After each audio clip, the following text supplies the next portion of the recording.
How to fix GTA 5 crashing, not launching, freezing and black screen. So let's get started. Firstly, extend the paging file size. The GTA 5 crashing problem may occur if you say the paging file size is too very small. Simply press Window plus E keys to open the File Explorer and then right-click this PC entry and select Properties.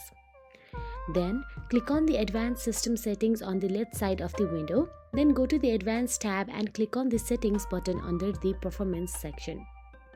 Now go to the Advanced tab and click on the Change button in the Virtual Memory box. Now select the partition that you store the game and click on the custom size to set its size to larger. Some users reported that 5GB virtual memory is enough to run this game smoothly, and here you can refer to it. Now you can relaunch the game and see if the GTA 5 crashing PC issues is resolved or not. Now the other fix is update graphic card driver. The outdated graphics card driver is the most common reason for the GTA 5 crashing issues.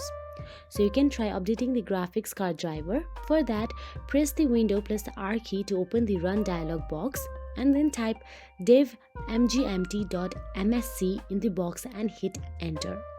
Expand the Display Adapters category and then right-click the graphics card driver and select Update Driver. Select the Search Automatically for Updated Driver Software option to update the driver automatically, then follow the on-screen prompts to complete the update process. If you found this video helpful, please like, share and subscribe, and thank you so much for watching.